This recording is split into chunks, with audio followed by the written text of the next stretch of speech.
why have Facebook and Google made such incredible profits? Right? Principle is very simple. Access to data. And ironically, the data is often going from poor countries to rich countries.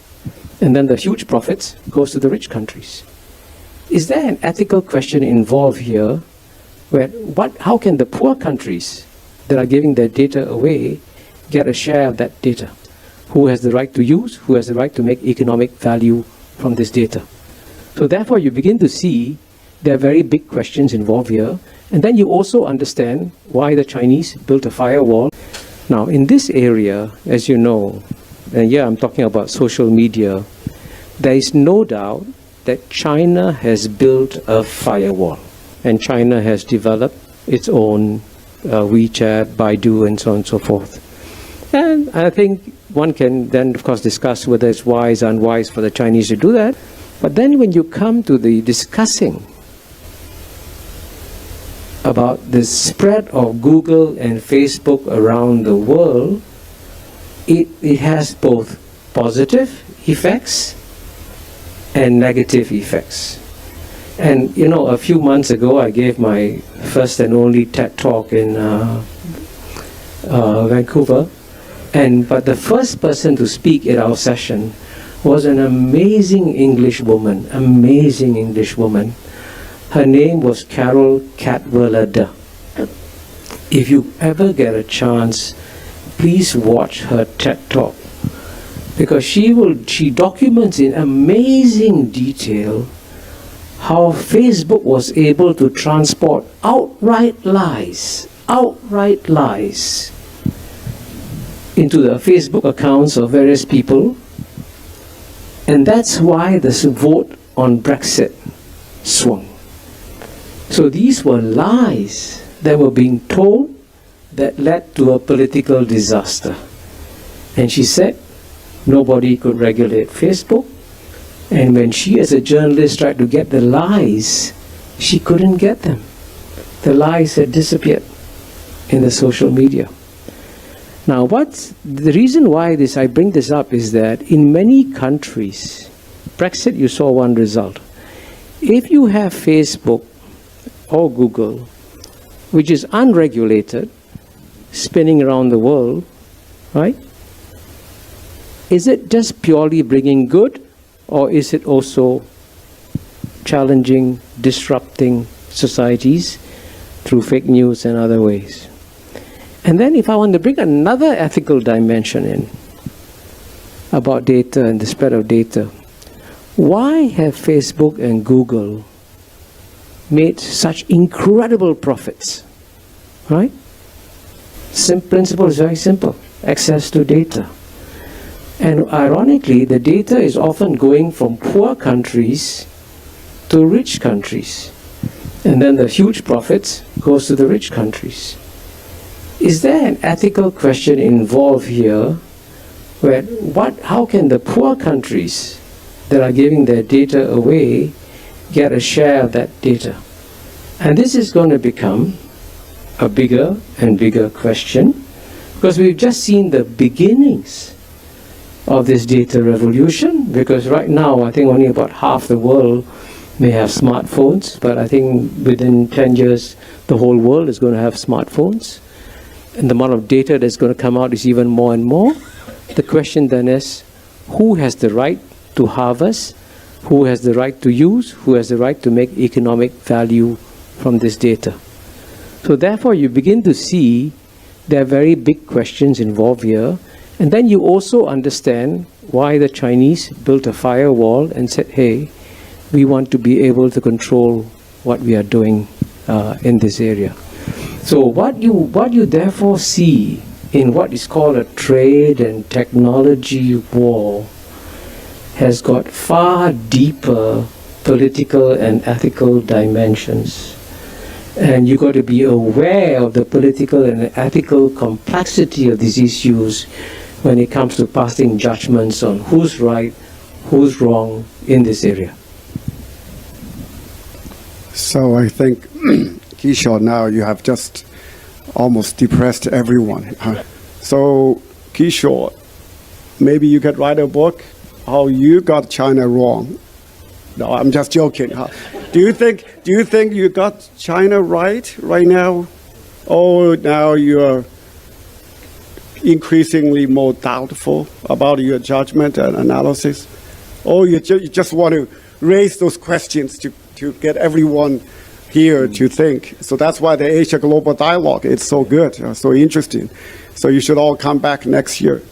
Kishore. I must say, Chibu, you were right when you said I depress everybody. So anyway, actually, I must say I've written 7 books, but I have never written a book called "How the West Got China Wrong." But maybe that may be one of my future books. But you're right. I do try to explain China to an Anglo-Saxon media, which has become increasingly negative on China. I mean, it is a fact. And I would say to you, Chibu, I don't know when were you last in the United States, huh? But I suggest you go down there, because I go there, 3-4 times a year. By the way, I'm a U.S. citizen. Yeah. So I've voted since 1996. So I'm very familiar with American politics. Yeah, but that was my point. That was exactly my point. It is my American Chinese friends who are like you, who are now telling me that they are very concerned about the sentiment against China. And it is precisely the American citizens like you. And so that is something that worries me. And I think it's a bit unfortunate. And I do see I want to emphasize, I want to be proven wrong. I want to believe that at the end of the day, United States and China will do the right thing, which is to focus on improving the well-being of their own people, and not focus on who's the number, to quote Andrew Sheng, who's the alpha male in the room. If both United States and China focus on improving the well-being of their people, then I think we will have no problems in the world at all. But unfortunately, as a geopolitical analyst, and since you say I've been writing books a long time, sadly, in the last 20 years, most of the things I've predicted have come true. And I'm prepared to take a bet with you now publicly, in front of everybody, that U.S.-China relations 10 years from now will be much worse. And if you believe otherwise, let's take the bet. No, okay. There's no point to bet, because I agree with you. 10 years from now, the U.S.-China relations will be much worse, very different from what they are. 大家好，本期视频以新加坡学者马凯罗的犀利核心质问，围绕互联网的双重标准展开了深度思辨，真是大快人心啊！戳破了西方在注视主权问题上的双标虚伪逻辑。西方长期将中国的网络治理简单标签化、信息壁垒，却联合多国围剿 TikTok。 马凯硕精准地点出其矛盾，各国都有权基于国家安全、社会稳定搭建适合自身的国情处事防护体系，唯独西方垄断判断标准，只允许自身实施处事管控，不接纳别人的同等治理权利。欧美封禁 TikTok， 表面包装为处事安全、舆论风险，本质是维护处事霸权，独占全球处事红利。美国谷歌、脸书长期依靠跨境处事收割全球的用户信息与广告利润。一多元法案无限的调取海外数据，却不接受中国平台同等合规运营。即便 TikTok 落地，德州计划完成数据本地储存，美方仍坚持持续施压剥离资产，核心诉求是阻止中国算法平台分割全球数字市场，不愿放弃独霸互联网的数据与舆论渠道的特权，妄图无偿剥取全世界的数据与商业利益。马凯硕的评判直击西方主义的逻辑，数字自由不应该是单向的标准，主权平等包含数字治理的自主权。各国网络管控差异源于文明、安全、社会诉求不同，不存在放之四海皆准的模式。西方一边吹鼓信息无国界，一边搭建小院高墙，限制外来平台。这种双标的本质是科技竞争下的保护主义，借安全名义打压新兴国家的数字产业。所以说，西方无耻嘴脸，让人恶心，都是靠双标来诋毁他国，打压别人，列强主义暴露无遗。好了，本期视频就到这里，我们下期见，感谢。